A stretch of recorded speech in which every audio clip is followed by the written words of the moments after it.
அதிமுக முன்னாள் அமைச்சர் KP அன்பழகன் அவர்களுக்கு லேசான மயக்கம் ஏற்பட்டிருப்பதாக முக்கிய செய்தி வெளியாகி இருக்கிறது. கூடுதல் தகவல்களை எமது தலைமை செய்தியாளர் ராஜா வழங்க கேட்கலாம். ராஜா, வணக்கம். இப்ப KP அன்பழகன் அவர்கள் இன்னமும் சட்டமன்ற உறுப்பினர் அறையில் தான் இருக்கிறார்களா? அவருக்கு என்ன மாதிரியான சிகிச்சை வழங்கப்படுகிறது? என்ன நிலவரம் நீடிக்கிறது? தமிழக சட்டப்பேரவையில் இன்றைய அலுவலில் அதிமுக வெளியேற்றப்பட்ட பிறகு செய்தியாளர்களிடம் எதிர்க்கட்சித் தலைவர் திரு எடப்பாடி பழனிசாமி பேட்டியளித்தார். அதன் பிறகு அனைத்து உறுப்பினர்களும் அங்கே இருந்தனர். அதன் பிறகு எதிர்க்கட்சித் தலைவருடைய அறையில் அனைத்து அதிமுக உறுப்பினர்களும் அமர்ந்து ஆலோசனை நடத்தி கொண்டிருந்தனர். இந்நிலையில் முன்னாள் அமைச்சரும் பாலக்கோடு சட்டமன்ற உறுப்பினருமான திரு KP அன்பழகனுக்கு திடீர் உடல்நல கோளாறு குறைவு ஏற்பட்டது. சற்று மயக்கம் அடைந்த நிலையில் அவர் காணப்பட்டார். உடனடியாக இங்க சட்டப்பேரவை வளாகத்திலேயே இந்த மருத்துவ குழு ஒன்று உள்ளது.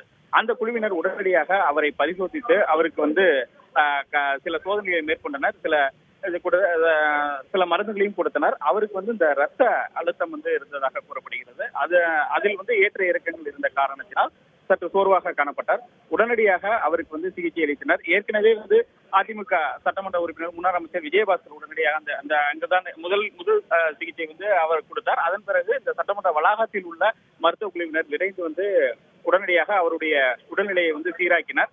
அதனைத் தொடர்ந்து சிறிது நேரம் எதிர்க்கட்சி தலைவர் அறையிலேயே ஓய்வு திரு KP அன்பழகன் தற்பொழுது மருத்துவமனைக்கு கிளம்பி சென்று விட்டார். மருத்துவமனைக்கு சென்று தன்னுடைய உடல்நிலையை குறித்து அதாவது சிகிச்சை பெறுவதற்காக அவருடைய உதவியாளர்கள் அவரை தற்போது மருத்துவமனைக்கு அழைத்து சென்றுள்ளனர். சற்று சோர்வாக காணப்பட்ட அவர் அதன் பிறகு சிகிச்சை பிறகு அவர் இங்கிருந்து காரில் புறப்பட்டார் மருத்துவமனைக்கு.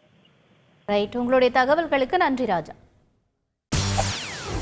செய்திகளை உடனுக்குடன் தெரிந்து கொள்ள உடனே சப்ஸ்கிரைப் பண்ணுங்க.